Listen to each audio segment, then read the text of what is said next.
Ever since I have been stuck in this house, I have been craving corn dogs. I don't know why. I think because my friend Nicole made some that were spiral the other day that were absolutely delicious.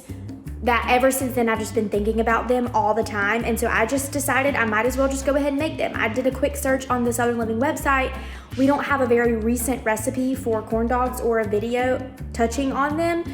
So that's what I'm gonna do. We are making corn dogs. Homemade corn dogs are super easy. Basically, you make a cornbread batter, which I'm pretty sure if y'all are Southern and you're watching this, you've probably made cornbread at least once in your life. All you need is cornbread batter, basically, and skewered weenies. I mean, like, how easy could it get? You also have to deep fry things, but it's not intimidating, I promise. I'm gonna make it so easy. Okay, first thing, to mix up the batter, you're gonna need all-purpose flour and plain yellow cornmeal. If you have plain white cornmeal, that is fine too. It's equal parts, so it's 1 cup and 1 cup.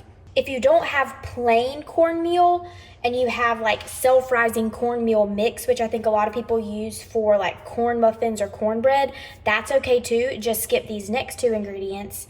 Baking powder, and sometimes people have baking soda in there. It's fine if yours does. Also, sometimes those mixes have salt, so you maybe want to go a little bit less on those. This is salt. I'm using 3/4 of a teaspoon. You can use like a half for maybe like a quarter. I like my stuff saltier than usual, so 3/4 teaspoon. This is where it differs a little bit from traditional cornbread. I'm using cornstarch, 2 tablespoons. It will help make your batter super crispy. And then I know this is another controversial cornbread ingredient in the South, sugar, but it's not a lot. It's 2 tablespoons, and it really balances out the flavor for the corn dog. If you think about like a fair corn dog, those have a slight sweetness, and it helps like with the whole like mustard situation that you dip it in.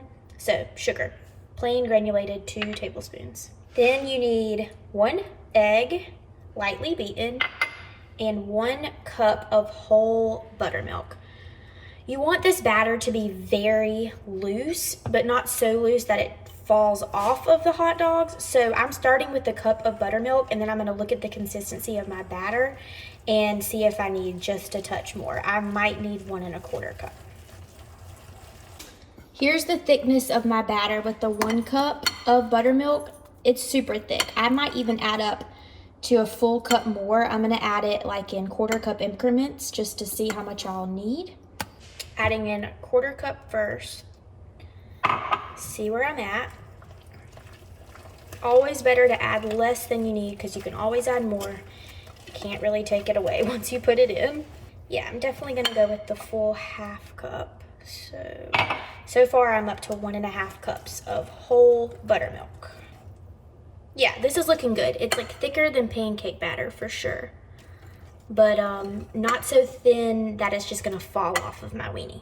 All right, here is the secret to making great homemade corn dogs. You're gonna need a cup, like a long, tall, skinny cup, because you're gonna put your batter into this cup, kind of fill it all the way up. You really want one that's tall so that whenever you dip your hot dog in it, you can make sure that you get the batter all the way around. This is the tallest cup that I could find. These are bun length weenies. I would suggest using regular length weenies just because most cups aren't super tall. You could use like a flour base or something. So I'm just gonna fill my batter into this cup, dip my hot dog in it, and then go immediately into some hot oil. Okay, before we get started frying, I'm gonna show you the setup that I have so that you can make sure you mimic it. You're gonna need to move pretty quickly, so you wanna go ahead and set all this stuff up before you even start making the corn dogs. Because you need, as soon as you make the batter, you need to start dipping and frying because of the baking powder that's in there. Once baking powder hits a liquid ingredient, you need to start cooking it pretty quickly. So I've got my hot oil with a thermometer, a landing tray with a wire rack lined with foil here so that as soon as they come out of the hot oil, I can put them onto here. My hot dogs and my battering station.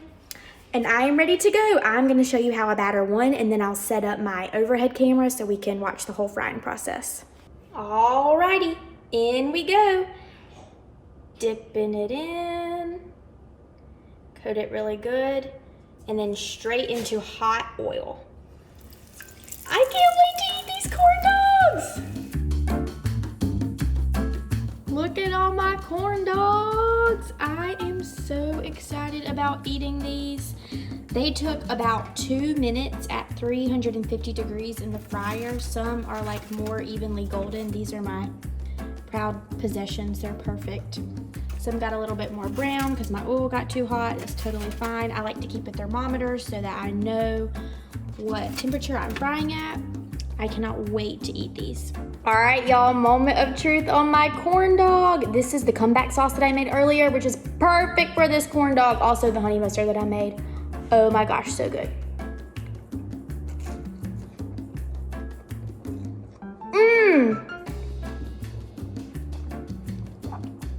This is going to fix my craving for corn dogs so bad, so delicious.